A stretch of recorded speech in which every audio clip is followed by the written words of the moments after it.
Break के बाद आपका स्वागत है। रुक करेंगे सूत्रों के हवाले से आ रही बड़ी खबर की ओर। छत्तीसगढ़ में 2 चरणों में चुनाव संभव है, ये सूत्रों के हवाले से जानकारी मिली है। नवंबर और दिसंबर के महीने में चुनाव होंगे, ये भी जानकारी मिल रही है। चुनाव आयोग ने खाका तैयार कर लिया है। 10 से 15 दिसंबर के बीच मतगणना संभव है।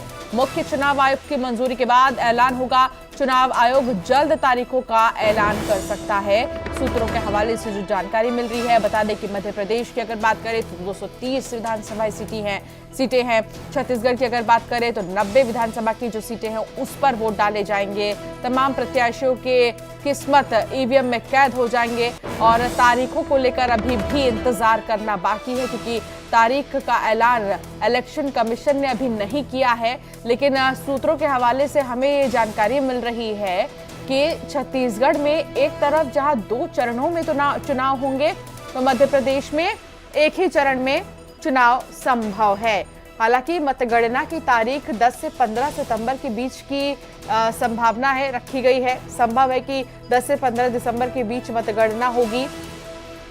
अभी फिलहाल इस पर आधिकारिक तौर पर इलेक्शन कमीशन की कोई प्रेस कॉन्फ्रेंस नहीं आई है। फिलहाल ये खबरें सूत्रों के हवाले से आप तक पहुंचा रहे हैं। युगल तिवारी संवाददाता साथ जुड़ गए हैं। युगल, देखिए, छत्तीसगढ़ की अगर बात करें तो 90 विधानसभा सीटों पर मतदाता जो है अपने मताधिकार का इस्तेमाल करेंगे, तो वही जो प्रत्याशी हैं उनकी किस्मत ईवीएम में कैद हो जाएगी। लेकिन इंतजार अभी भी बाकी है, सिर्फ संभावनाओं का दौर अभी चल रहा है। युगल ये बिल्कुल देखिए, सिर्फ घोषणा ही बाकी है। तमाम जो कवायद है, चुनाव की तैयारियां हैं, वो लगभग निर्वाचन जो आयोग है उनकी ओर से पूरी की जा चुकी है। अगर हम अभी बात करें तो मतदाता सूचियों के जो अंतिम प्रकाशन होते हैं उनका अब हो चुका है, और ऐसे में एक तरह से कहा जा सकता है कि निर्वाचन जो है वो पूरी तरह से तैयारी में लग चुके हैं। और अगर हम राजनीतिक तैयारी की बात करें, पार्टियों की बात करें, तो बीजेपी 21 उम्मीदवारों के नाम का घोषणा कर चुकी है, और ऐसे में कांग्रेस की सूची की प्रतीक्षा की जा रही है। जिस तरह से अभी पितृपक्ष चल रहा है, यही वजह है कि कांग्रेस अपनी सूची, अपने उम्मीदवारों के नाम का ऐलान नहीं किया है। अगर छत्तीसगढ़ में हम बात करें तो छत्तीसगढ़ में 2 चरणों में, जो सूत्रों के हवाले से जो खबर आ रही है, 2 चरणों में यहां पर मतदान हो सकता है, और ये 10 से 15 दिसंबर के बीच चुनाव है वो होगा। तो ये कहा जा सकता है कि तैयारी पूरी तरह से कर ली गई है। और चूंकि माओवाद प्रभावित क्षेत्र हैं, लगभग 20 जो विधानसभा की सीटें ऐसी हैं जो संवेदनशील और अति संवेदनशील आते हैं, तो ये 2 चरणों में होगा। जो सामान्य है, जो मैदानी इलाका है वहां पर अलग चरणों में, और जो माओवाद प्रभावित क्षेत्र है वहां पर अलग चरणों में होगी। तो ये जो सूत्रों के हवाले से जो खबर आ रही है, अब सिर्फ जो औपचारिक है, घोषणा का ही इंतजार है कि निर्वाचन आयोग कब इन तिथियों का जो है ऐलान करती है। जी, बहुत शुक्रिया युगल जानकारी साझा करने के लिए। आगे बढ़ेंगे। ऑनलाइन सट्टा खिलाने वाले महादेव ऐप को लेकर ईडी ने बड़ी कार्रवाई की तैयारी कर दी है। ईडी ने बॉलीवुड कलाकारों को पूछताछ के लिए समन भेजा है। जिन लोगों को ईडी ने समन भेजा है उनमें बॉलीवुड कलाकार रणबीर कपूर, एक्टर श्रद्धा कपूर, कपिल शर्मा, अभिनेत्री हुमा कुरैशी और अभिनेत्री हिना खान भी शामिल हैं। तो ये वो स्टार हैं, सेलिब्रिटीज हैं जिनके नाम शामिल हैं, जिन्होंने महादेव ऐप को प्रमोट किया। रणबीर कपूर को हालांकि आज ही के दिन में ईडी ने पेश होने के लिए कहा था, लेकिन ईडी को ईमेल कर रणबीर कपूर ने ये कह दिया है कि वो नहीं पेश हो पाएंगे आज। इसके बारे में भी पूरी जानकारी आपको देंगे, लेकिन उससे पहले ये वो चेहरे आपको हम दिखा रहे हैं जिनके लिए खतरे की घंटी बज चुकी है, जिन्हें ईडी के सामने पेश होना होगा। हिना खान, जिसे आपने मशहूर सीरियल ये रिश्ता क्या कहलाता है में देखा था, हिना खान को। इसके अलावा आप द कपिल शर्मा शो देखते ही हैं, कॉमेडी शो। इसके अलावा आपने हुमा कुरैशी को कई फिल्मों में देखा है। ये वो तमाम सेलिब्रिटीज हैं जिन्हें आपने बड़े पर्दे पर देखा है, लेकिन ये अब बेटिंग केस में फंसते हुए नजर आ रहे हैं। महादेव ऐप और रणबीर कपूर को ईडी की ओर से समन जारी किए जाने पर ईडी की ओर से वकील सौरभ पांडे ने कहा कि यह सीधा मामला मनी लॉन्ड्रिंग का है। इस मामले में अब तक 4 लोगों को गिरफ्तार किया गया, अभी और कई नाम सामने आएंगे। तो इस मामले में कई सेलिब्रिटीज के नाम और सामने आने अभी बाकी है। फिलहाल जिनके नाम आए हैं उनकी तस्वीर आपको दिखा रहे हैं। रणवीर कपूर जो कि बॉलीवुड में एक कोई वो है, एक्टर है, कोई है वो रणवीर कपूर जो है, तो उसका भी कुछ ऐसा नाम सामने आया। तो हमने रणवीर कपूर को भी सेक्शन 50 PMLA का समन इशू किया था। उपस्थिति उसे रखी थी आज की, और रणवीर कपूर आज उपस्थित हुआ नहीं, लेकिन उसने ईमेल के माध्यम से क्या कहते हैं, इल्तजा की है, एक रिक्वेस्ट किया है कि वो आज नहीं आ पाएगा, उसे 1 सप्ताह का समय दिया जाए। ईमेल हमको रिसीव हुआ है और उसके पश्चात हम लोग देखेंगे कि उसके ईमेल पे हम क्या करें क्या नहीं करें। और प्रोसीजर ये है कि अगर कोई हमारे द्वारा जारी किए गए ईमेल पे अपीयर नहीं होता है तो हम लोग दोबारा समन इशू करते हैं। से बड़ी खबर, महादेव सट्टा ऐप मामले में ईडी ने जांच तेज कर दी है। ईडी ने एक्ट्रेस श्रद्धा कपूर को भी समन भेजा है। रायपुर क्षेत्र कार्यालय में पूछताछ के लिए बुलाया है। कल अभिनेता रणबीर कपूर को भेजा था समन। आरोपी सौरभ चंद्राकर की शादी में शामिल हुए थे कलाकार। शादी में सौरभ चंद्राकर ने खर्च किए थे 260 करोड़। इतनी भारी रकम शादी में सौरभ चंद्राकर ने खर्च किए थे। इनकी शादी में शामिल सेलिब्रिटीज ईडी की नजर में हैं और उनको लगातार समन भेजने का सिलसिला जारी है।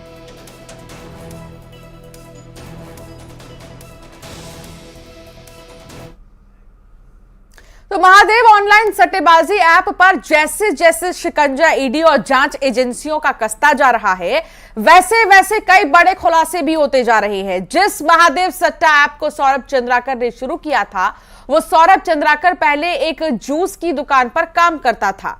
जूस की दुकान से दुबई तक का सफर और शादी में 260 करोड़ का खर्च कर वो सुर्खियों में आ गया।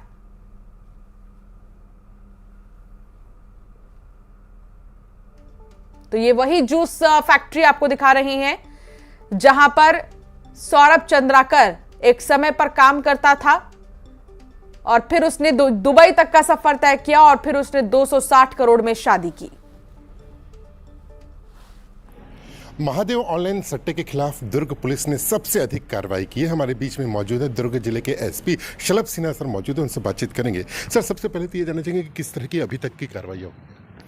महादेव ऑनलाइन ऐप जो था, जिसके थ्रू कई सारे ऑनलाइन बेटिंग प्लेटफॉर्म्स को जोड़ा हुआ था, इसके विरुद्ध दुर्ग पुलिस ने काफ़ी प्रभावी कार्रवाई की। काफ़ी सारे लोगों को जो इसके पैनल चलाते थे उनको अरेस्ट किया। काफ़ी सारे बैंक अकाउंट्स से उनको फ्रीज़ किया, अमाउंट्स को होल्ड कराया बैंक अकाउंट्स पे।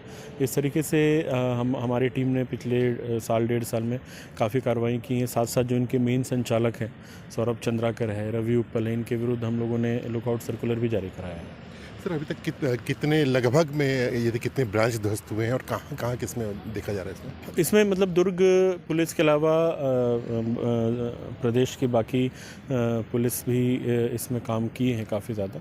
और मुझे लगता है कि पैनल संख्या की बात करें तो एग्जैक्ट संख्या तो मुझे नहीं पता है, लेकिन मुझे ऐसा लगता है कि 100 से ज़्यादा हम लोगों ने पैनल्स जो हैं उसको ध्वस्त किया होगा इसमें। और उसके अलावा कई सारे थानों में हमारे FIR किए हुए हैं। कई लोगों को हमने इसमें ऑनलाइन गैम्बलिंग एक्ट जो नया बना था उसमें भी गिरफ्तार किया है।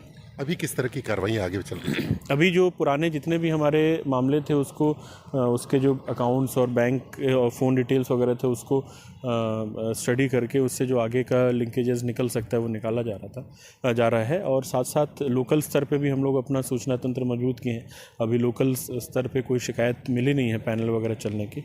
बाहर जहाँ जहाँ राज्यों में पैनल चल रहे थे वहाँ भी हमारी टीम जा कर के कार्रवाई करके आई है और जैसे आगे जानकारी मिलेगी तो हम कार्रवाई करेंगे। सर, बार बार नाम सामने आता है, कुछ चुनिंदा 4 लोगों की बात आती है, रवि उत्पल की बात आती है, सौरभ चंद्राकर की बात आती है। सर, किस तरह का बैकग्राउंड रहा है? तो सौरभ चंद्राकर रवि उत्पल चूँकि भिलाई से ही ताल्लुक़ रखते थे।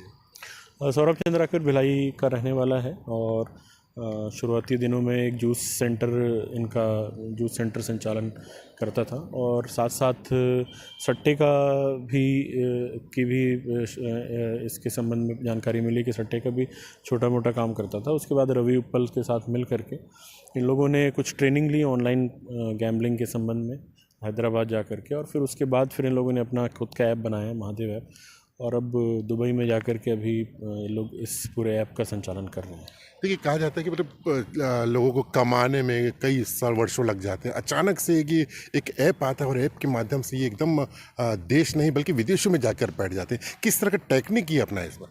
और जैसे मैंने बताया कि ये आजकल क्योंकि सबके पास में स्मार्टफोन है, इंटरनेट कनेक्टिविटी है, तो आजकल कई सारे रिमोट लोकेशंस को मोबाइल फ़ोन के ज़रिए जोड़ दिया जाता है।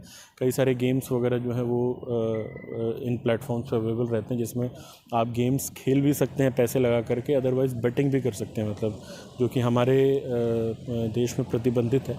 तो बेटिंग का जो पैसा होता है वो इनके माध्यम से लोग लगाते हैं और उसमें हार जीत के हिसाब से जो है इन लोग अपना कमीशन रखते हैं और जो पैसा लगाने वाला है उसको पैसा रिटर्न होता है। तो उसमें ये लोग क्योंकि मल्टी लेवल मार्केटिंग टाइप का इन्होंने काम किया, काफ़ी लोगों को जोड़ लिया कम समय में, तो इनको काफ़ी मुनाफा हो गया इससे। Thank you. तो देखिए, ये शलभ सिन्हा सर एसपी दुर्ग बता रहे थे कि किस तरह से अभी महादेव ऑनलाइन सट्टे के खिलाफ में कार्रवाई की गई है। सैकड़ों लोगों को गिरफ्तार किया गया है, कई ब्रांच को ध्वस्त किया गया है, जिसमें न सिर्फ छत्तीसगढ़ बल्कि संपूर्ण देश की में संचालित हो रही थी ये ब्रांच। तो लगातार कार्रवाइयाँ की जा रही है। इनका ये कहना है कि आगे भी इसी तरह की कार्रवाई करते रहेंगे। न्यूज़ 18 छत्तीसगढ़ के लिए दुर्ग से मिथिलेश ठाकुर। ये है भिलाई का नेहरू नगर का सबसे पॉश इलाका और मेरे ठीक पीछे में आप देख रहे होंगे ये है जूस फैक्ट्री, जहां पर सौरभ चंद्राकर काम किया करता था और यहीं से उसकी नींव रखी गई जब महादेव ऐप की, जिसने आज संपूर्ण देश सहित विदेशों में अपनी पैठ जमा ली है। इसकी शुरुआत हुई थी कोरोना काल के दौरान, वर्ष 2020 के आसपास में हुई थी, जब यहाँ पर सौरभ चंद्राकर काम करता था और यहाँ पर लोग जूस पीने के लिए आते थे और ऐसे वक्त आते थे जब लोग अक्सर जो जुए में अपने पैसे हार जाते थे। चूँकि सौरभ चंद्राकर जो था वो जो सट्टा खिलाया करता था और वो भी सट्टे की दुनिया में एक माहिर नाम था, एक बड़ा नाम था और उससे इसके लोगों के ताल्लुकात होने लगे। और इसी दौरान में एक समय ऐसा भी आया कि जब ये देखा गया कि लोगों ने एक प्लान बनाया। उस प्लान के तहत में ये था कि क्यों ना हम एक ऑनलाइन जो है वो सट्टा आरंभ किया जाए और एक सॉफ्टवेयर तैयार किया गया। उस सॉफ्टवेयर में जिसका नाम रखा गया महादेव ऐप ऑनलाइन और धीरे धीरे इसकी शुरुआत हुई और उस शुरुआत के बाद से इसने इतना तेज़ी पकड़ा कि जिसके जो पाँव थे वो लोग पाँव में नहीं बल्कि आसमान में नज़र आने लगे थे और जो है महादेव ऑनलाइन ऐप जो है वो लगातार बढ़ता चला गया। पहले तो शुरुआत में जो है वो भिलाई के लोग यहाँ पे जुड़े, उसके बाद में धीरे धीरे वो प्रदेश में अपने नाम को ले जाया गया और उसके बाद में उसने संपूर्ण देश और विदेशों तक अपना नाम आज बना लिया है। आज संपूर्ण विश्व में महादेव ऑनलाइन ऐप काम कर रहा है। कई इसके जो लोग हैं वे इसके ताल्लुक रखते हैं और आज लगातार महादेव ऑनलाइन ऐप बढ़ता जा रहा है और भी कई इसके साथ लोग जुड़े हुए हैं जिनके बड़े नामी लोग इसमें शामिल हैं, जिनके लगातार पुलिस कार्रवाई कर रही है। करीब 35 से 38 ब्रांचों को ध्वस्त किया जा चुका है, जो न सिर्फ भिलाई दुर्ग बल्कि संपूर्ण प्रदेश और देश की है। तो इस तरह से लगातार पुलिस भी कार्रवाई कर रही है। रायपुर में प्रदेश के डिप्टी सीएम टीएस सिंहदेव ने बीजेपी के द्वारा राहुल गांधी को कलयुग का रावण बताने वाले ट्वीट पर कड़ी प्रतिक्रिया जाहिर की है। सिंहदेव ने कहा है कि बीजेपी के पास मुद्दों की कमी है और उसका मानसिक स्तर भी गिरता जा रहा है। बीजेपी का मानसिक दिवालियापन ये बयान दिखाता है।